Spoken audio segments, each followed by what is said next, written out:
Eu vou conversar com o advogado Carlos Roberto Siqueira Castro, que foi chefe da Casa Civil no governo do Brizola, no segundo governo dele, né? O segundo governo dele no Rio de Janeiro. Foi também secretário de governo da prefeitura, quando o prefeito era o Marcelo Alencar, e ele estava no PDT.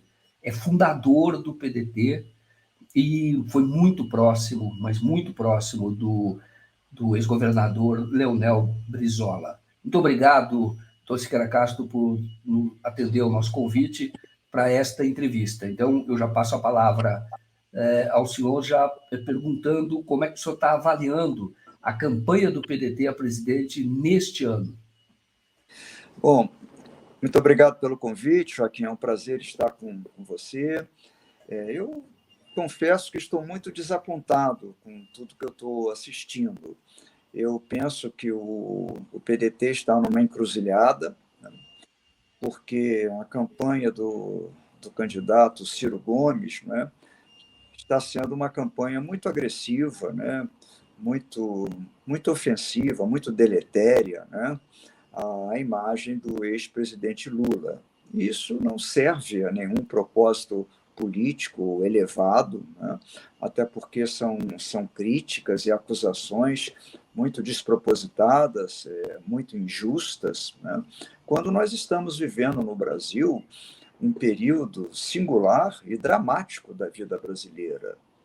Nós estamos disputando uma eleição que está entre, né, a tragédia total, né, de um lado, que é representada por Bolsonaro, e a esperança representada por Lula. Né? Nós estamos fazendo uma disputa entre a barbárie e a civilização. É disto que se trata. E quando nós temos, né, de acordo com as pesquisas que estão sendo publicadas aí pelo Datafolha, pelo IPEC, nós temos o ex-presidente Lula com 46% das intenções de voto e com Bolsonaro com 31%, Ciro Gomes com 7%, Simone Tebet com 4%, né, e alguns outros poucos, né, com muito pouco expressiva a intenção de voto, né. Os indecisos mesmo estão rareando a cada dia, né?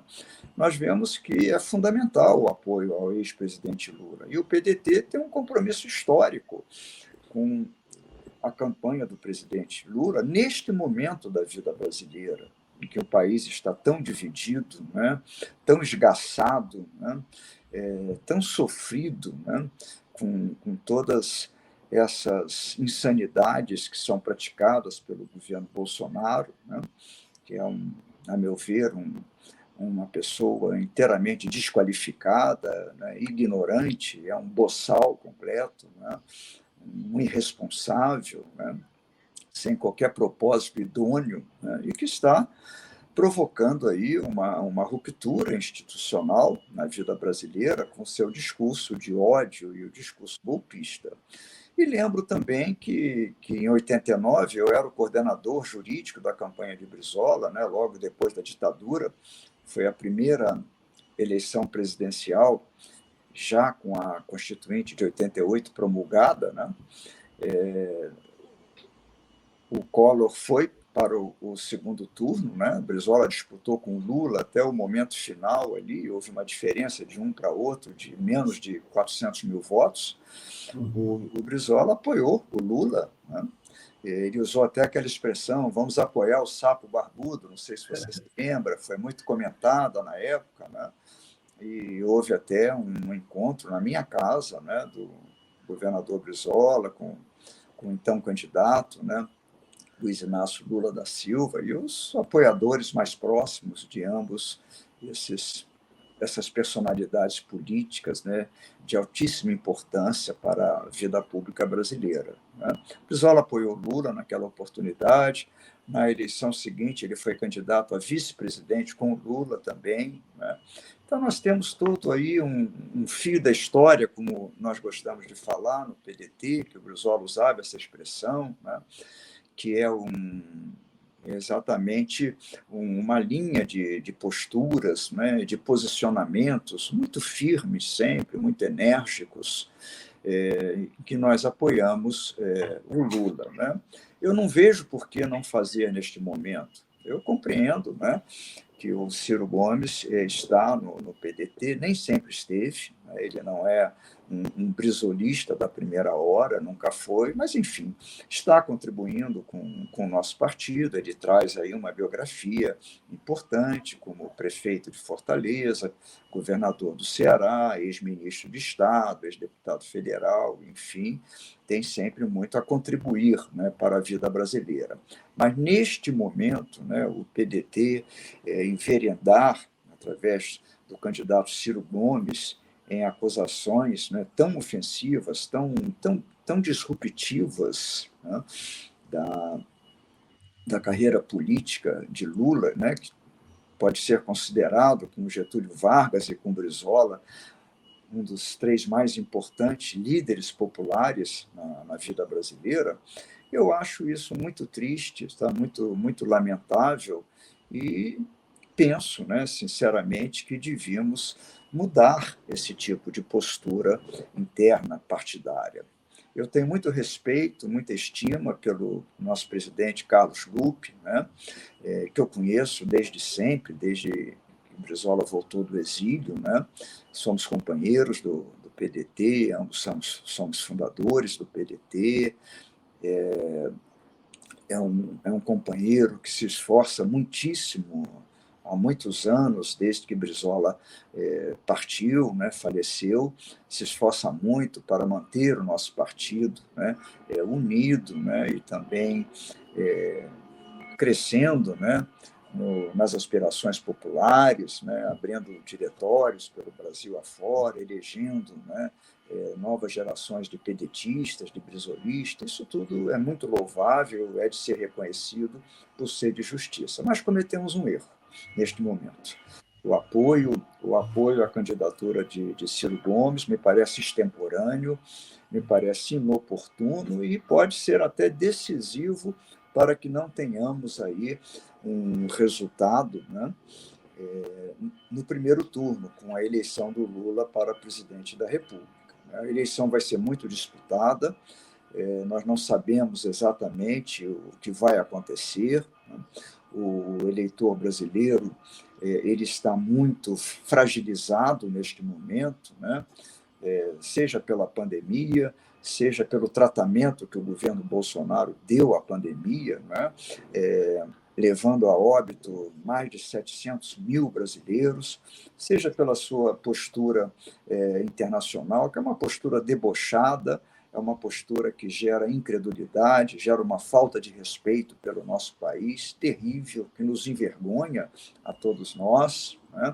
Seja pelas políticas públicas e sociais de demolição, literalmente, né, das necessidades básicas do povo brasileiro, seja pela destruição do setor educacional, do setor cultural, do setor de saúde, enfim. Foi uma tragédia completa, né, o legado de Bolsonaro para a vida brasileira. Então, todos nós queremos virar essa página, queremos que esse período se encerre, que Bolsonaro seja escorraçado da vida política brasileira, ele e a sua curriola próxima, inclusive seus filhos, né, que formam uma organização de propósitos muito condenáveis.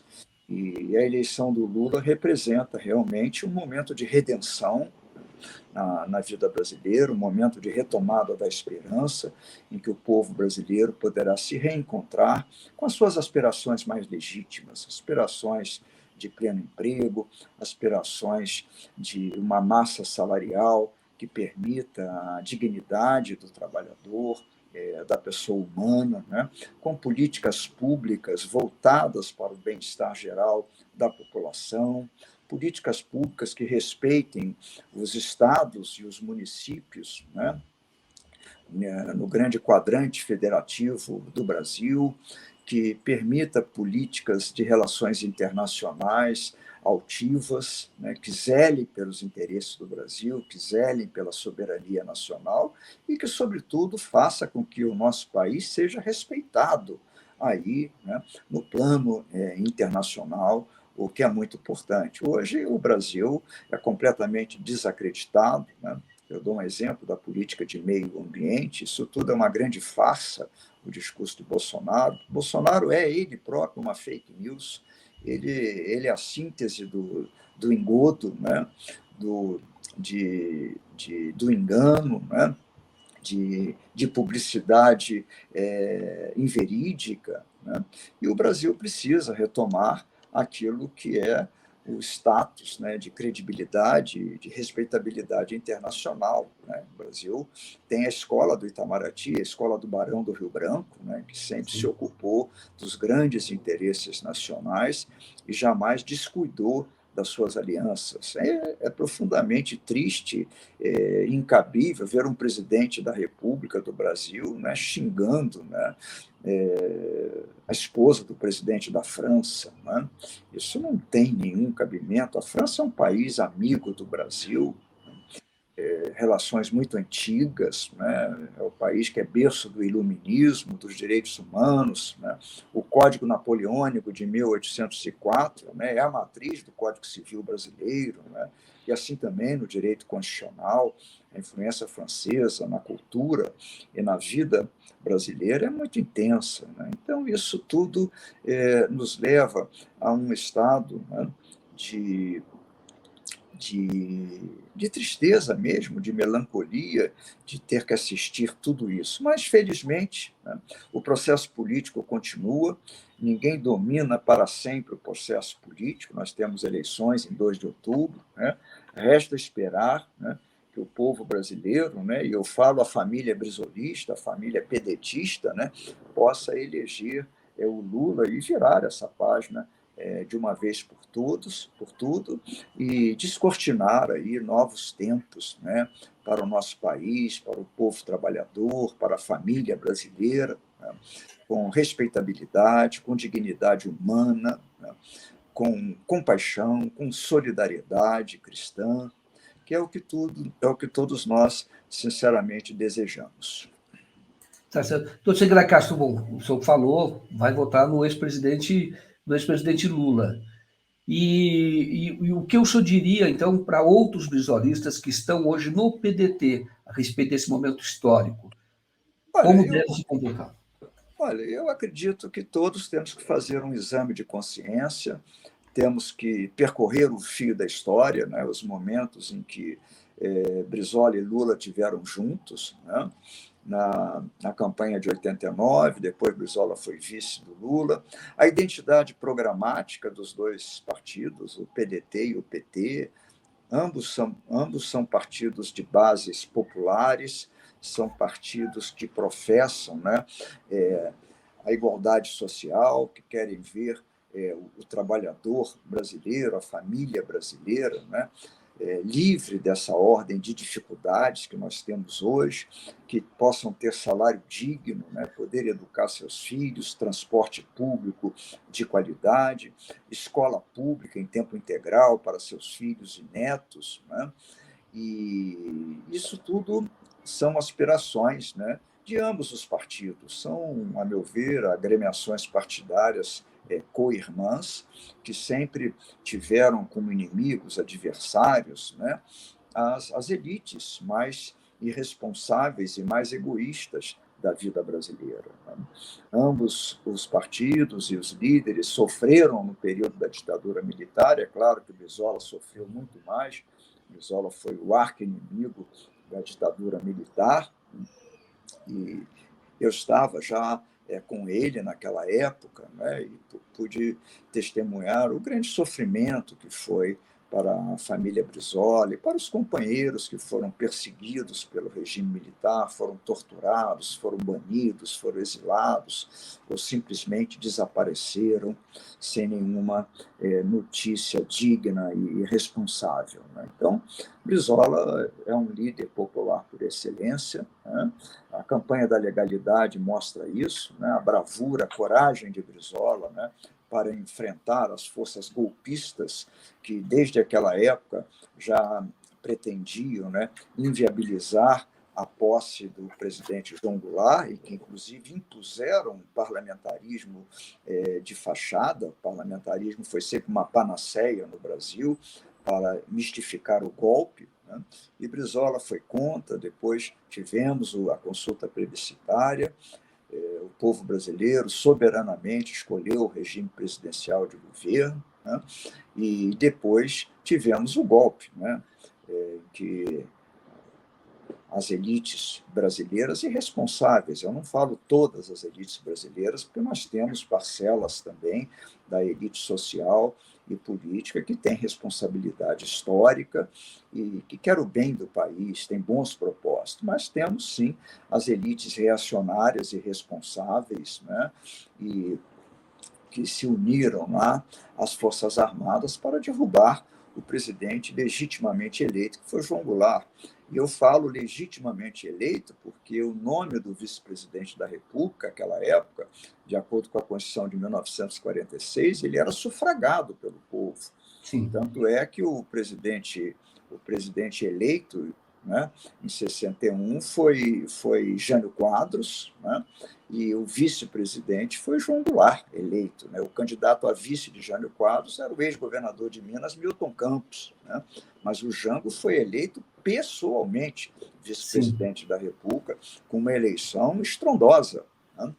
Então, nós temos que estar muito atentos a toda a história política brasileira para verificar que, neste momento, né, de polarização exacerbada, e nós estamos aí a menos de 15 dias das eleições, a nossa opção de democratas, de brizolistas, pedetistas, de pessoas que lutaram contra a ditadura militar e que querem ver o nosso Brasil num patamar de igualdades sociais, sem todo tipo de discriminação, sem discriminação contra o negro, contra a mulher, contra o grupo LGBT+, né?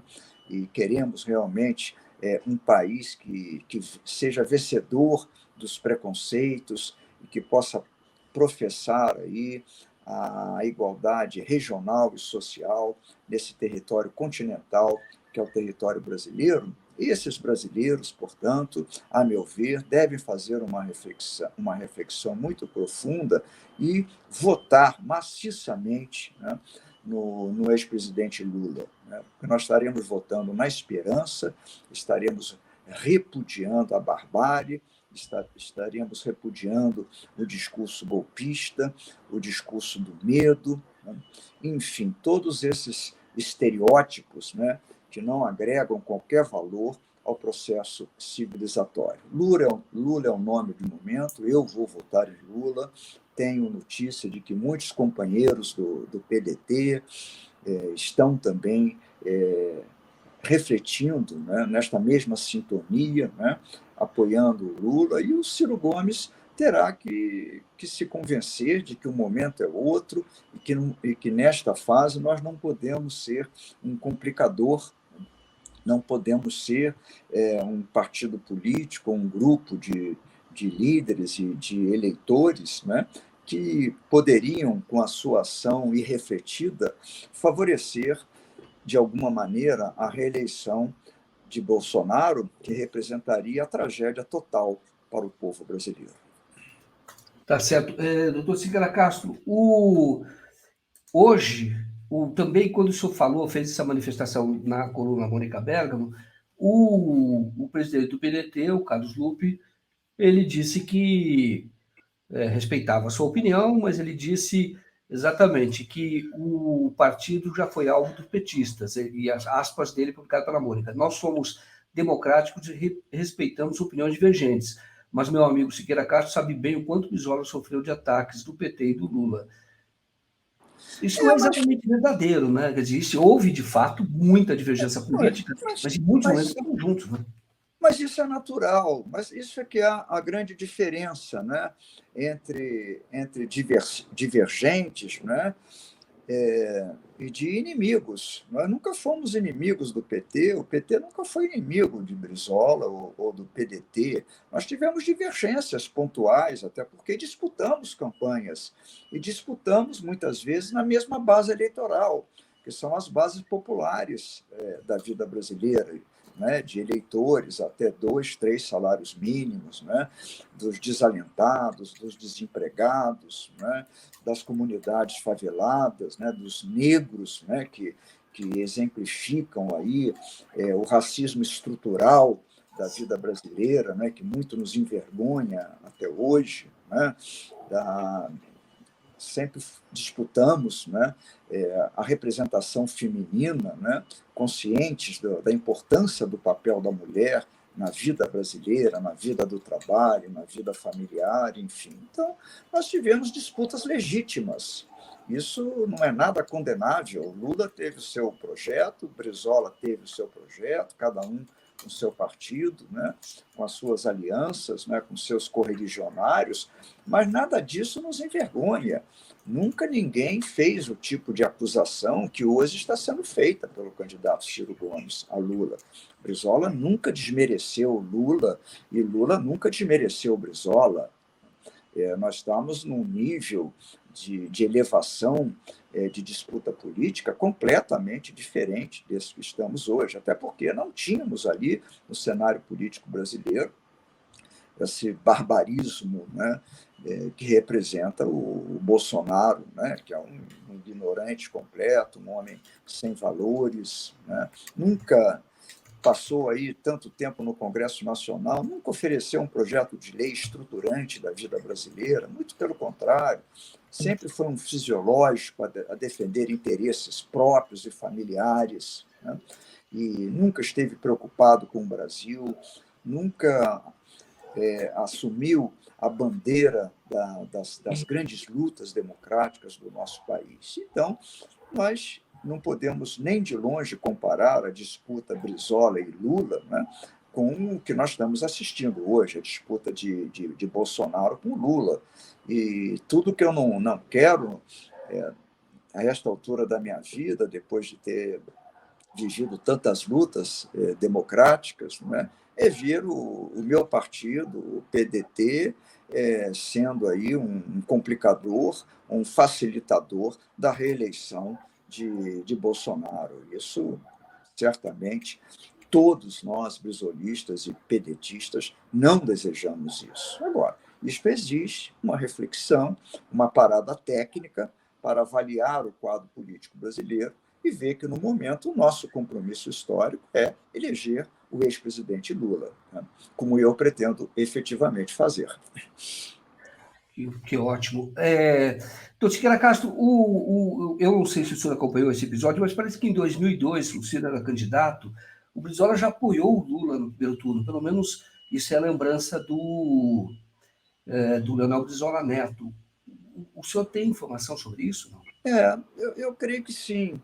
Eu creio que sim. O Leonel Brizola Neto ele é um querido companheiro, um querido amigo, né? Eu conheci os netos de Brizola, né, desde criança, né, todos os seus filhos, né, pessoas sempre muito queridas, né? Ele tem muito bem anotado toda a biografia do governador Brizola. Ele é um estudioso da vida do avô, né, presta uma grande contribuição cultural, histórica ao nosso país, organizando aí os fatos mais importantes dessa biografia admirável de Leonel Brizola. Então, eu tenho toda a convicção de que ele deve ter razão, que naquele momento ali, que foi a última eleição do Brizola em vida, né, porque o Brizola morreu em 2004, né, nós tivemos a eleição em 2002, né, alguns interpretaram que havia ali um antagonismo de Brizola com Lula, mas eu também não vejo assim. Não vejo assim. Brizola não era um homem de ressentimentos, Brizola era um homem de grandeza permanente, né, de julgamentos sempre superiores e incapaz de colocar os seus interesses pessoais acima do Brasil, acima da verdade histórica, até porque os seus interesses pessoais sempre foram legítimos, sempre foram em favor do povo brasileiro, da emancipação do nosso país, da exploração do nosso povo e de construção de consenso, né, e de criação de um país que pudesse ser um lar, né, acolhedor para todos os brasileiros. Essa sempre foi a posição de Brizola. Por isso eu também não sou inclinado a pensar que em 2002 ele tivesse sido um antilulista, né, porque isto não é verdade, nem combina com a índole e com a trajetória, né, tão superior de Leonel Brizola. Então, Siqueira Castro, queria abordar outro caso. Como é que o senhor conheceu o Brizola? Você falou desde o exílio, e a sua atuação num episódio que foi marcante na história dele, que foi aquele histórico, né, direito de resposta obtido na TV Globo. Eu tinha estado com Brizola no exílio, né, numa viagem à Europa, né, quando eu o conheci, né. Ele era, se não admirado, até adorado, enaltecido, né, por todos aqueles que sofreram com o regime militar, né, e ele era a grande fonte, a grande voz da redemocratização do Brasil. Tanto é quando ele voltou do exílio com a anistia política em 79, logo em 82 ele se elege governador do Rio de Janeiro, saindo no início da campanha com menos de 1%, né? E elegeu-se governador, uma eleição realmente espetacular, né? Eu fui advogado dele desde que ele chegou, né, apresentado lá naquela época do Hotel de Andrade, né, amigo de minha família, inclusive, de meu pai, e então eu procurei ajudar a reunir, né, todos os interesses dele, de Dona Neuza Goulart Brizola, né, que a ditadura liquidou, né, nem os retratos de família eles tinham, porque foram roubados na ditadura militar, né. Então, nós tínhamos que resolver juridicamente muitas pendências, né, para reorganizar a vida desse casal tão querido aí para nós. Eu fui o advogado dele, depois ele me trouxe para o governo, Marcelo Alencar, depois para o seu próprio governo, me colocou na Casa Civil, né, deslocou o extraordinário brasileiro, querido, saudoso amigo Cibiris Viana, né, que tinha sido chefe da Casa Civil no primeiro governo, foi ser secretário de Fazenda no segundo governo, que já tinha sido secretário de Brizola no Rio Grande do Sul, né. Enfim, ele colocou muitas responsabilidades aí na minha mão. Eu fui também secretário de administração, e quando o Darcy Ribeiro se elegeu senador, né, eu creio que em 92, o governador me designou também secretário do CIEPS, do Projeto Especial de Educação Tempo Integral, né, que foi o maior projeto educacional que o Brasil já teve, um projeto premiado até nas Nações Unidas, e foi absolutamente fantástico, né? Foi fascinante. Eu, um chefe da Casa Civil, né, como um modesto advogado e professor de direito, né, ter que me ocupar da educação pública, né, e junto com o Darcy Ribeiro, com Oscar Niemeyer, com Leonel Brizola, né, foi um grande desafio, mas pela determinação de Brizola e de Darcy Ribeiro, nós deixamos para o nosso país o maior legado educacional que esse país já teve, né? Então, isto foi um pouco aí da minha singela existência junto ao governador Brizola, que me engrandeceu para o resto dos meus dias, né? E, então, eu tenho para mim que... Mas qual era a sua pergunta, A Joaquim? pergunta era a sua participação na conquista do direito de resposta da TV Globo, né? Ah, sim. O senhor Bom, aí nós temos... conheceu, e aquilo foi marcante na história da política brasileira. Na história Foi, sem dúvida, na história até do jornalismo político brasileiro, né? Aquilo aconteceu realmente nos idos ali de 92, mais ou menos, né? O governador Brizola, né, ele tinha ali um antagonismo, né, uma cobrança muito justa contra a TV Globo, né, a TV Globo que tinha apoiado a ditadura, né, que tinha se forrado com favores aí no regime militar, né.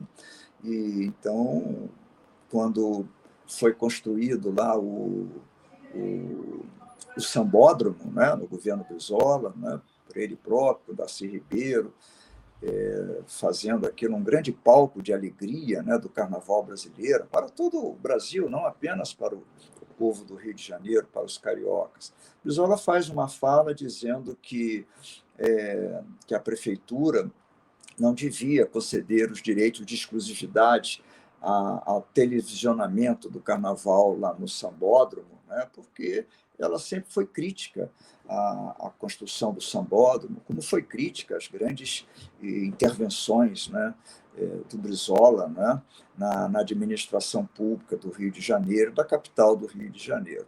Aquilo foi o quanto bastou para disparar a ira, né, o ódio mesmo, né, um ressentimento, né, interminável lá da direção da TV Globo, da família que era proprietária da Rede Globo, né, e chamaram, né, o Brizola de responsável, de senil, né, e houve até um editorial no jornal O Globo, que foi lido também na TV Globo, né, querendo explicar por que o ódio de Brizola contra a Globo, enfim, procurando utilizar uma vitimização da Globo, como se Brizola perseguisse a Globo. Brizola tinha mais do que se ocupar do que com a Globo, ele era vítima de um jornalismo, né, de interesses estritamente políticos, e comerciais e econômicos, né? E ele simplesmente se defendia como podia, sem ter nenhum canal de televisão, sem ter nenhum jornal de grande circulação a seu dispor. Mas ele era um guerreiro, né? Ele ia para o microfone, falava o que pensava, né? E confiava sempre na justiça pública, na justiça popular, na justiça dos homens, do nosso povo, onde Brizola via aí reservas intermináveis de autoesclarecimento, né, e de compreensão do processo histórico brasileiro, né. Mas as ofensas da Globo com esse editorial, né, e na televisão, sobretudo, foram enormíssimas, foram brutais, foram as mais injustas, as mais impenitentes, né? E nós nos reunimos, então, lá com o governador, né? Eu e o advogado Arthur Lavigne, né? Grande advogado criminal, havia sido nosso secretário de Justiça também, para pedir um direito de resposta, né? E eu me lembro que, naquela época, ainda vigia a antiga lei de imprensa, né? 5.250, de 67, portanto, ainda do tempo da ditadura militar, que era muito rígida, exigia que a resposta ela já constasse, né, do pedido judicial de direito de resposta. Então, nós tivemos ali, e o prazo era muito curto, inclusive, então nós redigimos aquele direito de resposta, e contou também com uma colaboração magnífica do nosso assessor de imprensa na época, era o Fernando Brito, um grande companheiro, grande colaborador de Brizola, e ajuizamos aquilo, e 2 anos depois, né, muito trabalho no primeira instância, depois no Tribunal de Justiça do Rio de Janeiro, depois em Brasília, foi finalmente concedido aquele direito de resposta, né, que foi lido, né, pelo locutor, né, o Cid Moreira, eu acho, da TV Globo, né, e aquilo foi um impacto na vida brasileira. Pela primeira vez, um homem público, né, um líder nacional, conseguira um direito de resposta, né, na TV Globo, que foi lido no Jornal Nacional, né. Então, aquilo foi objeto de grande celebração, né, não com qualquer aspecto ou sentimento vingativo contra a Globo, celebração de um grande instante democrático que nós estamos vivendo, que aquilo era a vitória da democracia, mostrando que a liberdade dos canais de televisão, que são concessionárias de serviço público, essencialmente, né, não pode ir a ponto de querer ofender as pessoas, de querer destruir reputações de homens públicos, porque não há direito absoluto, né, à liberdade de expressão. A liberdade de expressão ela também se condiciona a interesses públicos, a interesses coletivos, né? Por isso é que tantas vezes a justiça brasileira concede direito de resposta, concede retificações de notícias e tudo mais, como acontece em todos os países democráticos, acontece nos Estados Unidos, na Europa continental, enfim.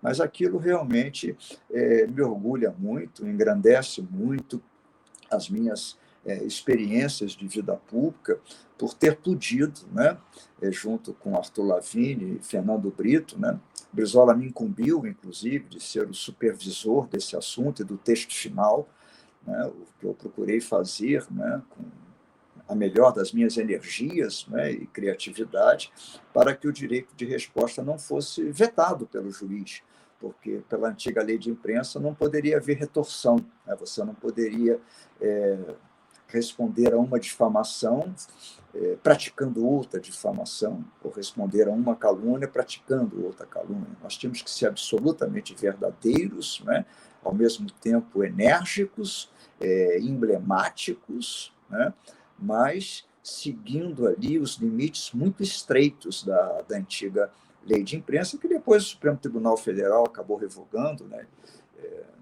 um julgamento muito importante da vida brasileira, entendendo que a lei de imprensa da ditadura não tinha sido recepcionada pela Constituição de 1988. Então, eu guardo aí, dentro da galeria das minhas melhores lembranças, esse direito de resposta com o qual podemos fazer justiça ao governador Leonel Brizola.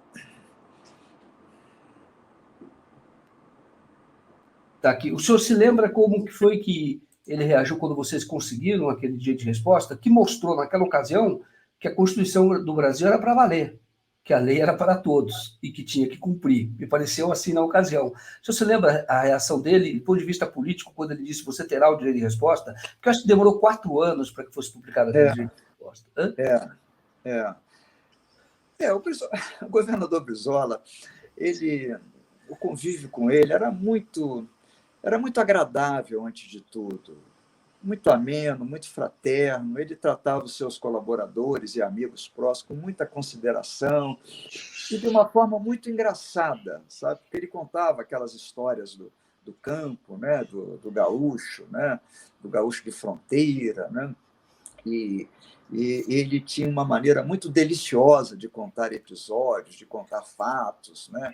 Até de fazer piadas. Você se lembra que o Brizola foi terrível, né, em atribuir apelidos, né, a políticos brasileiros. Ele chamou Moreira Franco de gato angorá, né? Se lembra disso, né?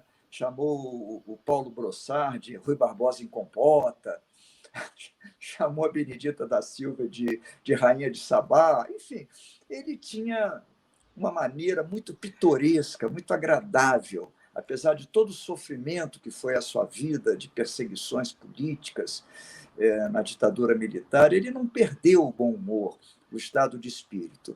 E eu me lembro, eu não sei se alguém já teve a oportunidade de dar esse depoimento, quando ele ganhou o direito de resposta, que nós fomos comunicar a ele, né?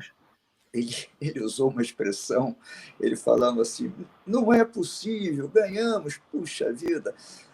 Como é que ele falou? Acertamos o tiro no cu do mosquito. Ele usou essa expressão, que é uma expressão do gaúcho, né? E nós morremos de rir com aquilo, né? Mas o fato era que, lutando contra aquele gigante que era a Rede Globo, né? E com tantas dificuldades de um processo judicial, aquela expressão, aquela frase que ele usou, traduzia bem, né, a maestria com a qual nós tínhamos atuado para conseguir aquele resultado. No fundo, ele estava nos homenageando a todos que estiveram do lado dele naquele episódio, né? Muito bom.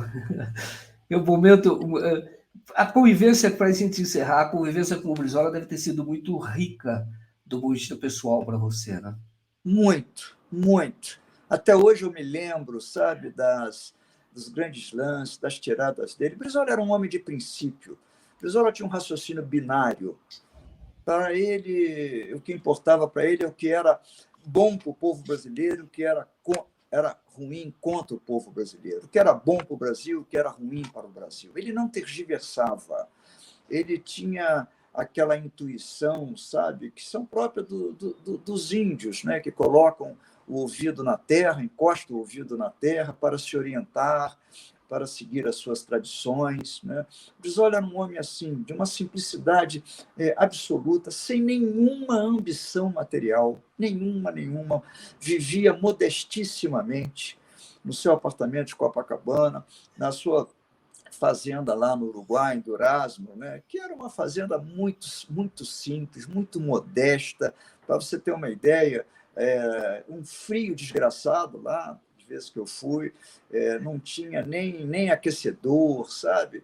Então, ele não vivia para os bens materiais ou para qualquer tipo de ambição material. Ele vivia para o seu credo político, seu credo de igualdade, a sua opção definitiva pelos humildes, pelos despossuídos, pela família brasileira, né? E com isso, nós que estávamos do lado dele, nós éramos contagiados, né? Pelos seus princípios, né? Pela sua maneira de encarar o Brasil, né? E pudemos, né? Cada um na sua especialidade, né? Trazer o seu grau de colaboração para um projeto de vida de Leonel Brizola, que era um projeto de Brasil, era um projeto do Brasil que todos nós desejamos, um país engrandecido, soberano, senhor do seu destino de grandeza, né? E um país justo, fraterno, né? Então, o convívio com ele foi absolutamente apaixonante, né? E muito engrandecedor. Que ótimo. Eu sei que não pode falar, última pergunta, porque, enfim, faleceu, né? Mas o senhor conhecia muito bem. O senhor acha que ele votaria no Lula? Se o PDT ele tivesse vivo, o PDT, talvez ele fosse candidato, né? Olha, Haveria. eu digo a você o seguinte: é muito difícil, né? Você falar de um vulto como o Brizola, né? Em fatos novos, né? Que ele não está presente, né? Mas por tudo que eu vi na vida de Brizola, e com esse quadro de exasperação política que nós temos. Primeiro, se ele tivesse vivo, ele seria candidato, né? Isso eu não tenho dúvida. Brizola não ia perder a oportunidade de ser candidato a presidente da República e de professar publicamente as suas ideias, né? Mas, se por qualquer motivo, né, ou até por idade avançada, né, o Brizola já comemorando 100 anos de Brizola, neste momento ele já estaria aí. Ele fazia aniversário em 22 de janeiro, ele estaria indo para 101 anos, né? Ele não seria candidato a presidente da República, até por problema de saúde, de idade, enfim, impossibilidade física, material. Mas eu tenho para mim, eu não tenho nenhum receio de dizer não. Eu tenho para mim que ele não ia deixar chegar ao ponto que chegou a campanha, a meu ver, o descaminho do PDT, as agressões do Ciro Gomes. Ele já teria dado um outro encaminhamento, já teria feito aí uma composição com as forças democráticas. Eu vou lhe dar um exemplo, Joaquim, que poucos sabem disso. Na eleição de 89, quando o Brizola viu que o Collor ia ser eleito presidente da República, viu o apoio maciço da Globo na campanha de Caçador de Marajás, você lembra disso, né? Na campanha de 89, enaltecendo o Collor. Quando ele viu que aquilo, nós íamos perder a eleição, as forças democráticas, ele, Lula, Mário Covas, Aureliano Chaves, ele propôs ao Lula, propôs ao Aureliano e a ele próprio, né, a abdicação da candidatura para todos apoiarmos o Mário Covas. Ele viu que o Mário Covas poderia ser uma espécie de síntese daquelas candidaturas e com mais viabilidade para vencer o Fernando Collor, né? Lula não aceitou, né? Queria ser candidato, enfim, não abriu mão, né? Aí o Brizola também não abriu mão da sua candidatura. Mas eu estou falando isso para você ver o exemplo de desprendimento do Brizola. Ele próprio ia abrir a sua candidatura, ele que foi o maior perseguido da ditadura militar, foi quem mais sofreu e que estava disputando as primeiras eleições com a abertura democrática, né? Proclamada com a Constituição de 5 de outubro de 88. Ele abriu mão da sua candidatura em favor de Mário Covas e queria que todos fizessem isso. Infelizmente, não foi ouvido e o Collor foi eleito presidente da República. Que interessante, que maturidade. Talvez essa maturidade se repetisse agora, né? Eu creio que sim. eu convivendo com ele, eu não tenho dúvida, ele não teria deixado o processo chegar ao extremo que chegou. Muito bom. Bom, muito obrigado, Siqueira Castro. Quero dar a última palavra, uma última mensagem, mas muito obrigado mesmo pela entrevista. Não, eu que agradeço, tudo de bom aí para você, e seguimos juntos, e vamos eleger o Lula presidente da República.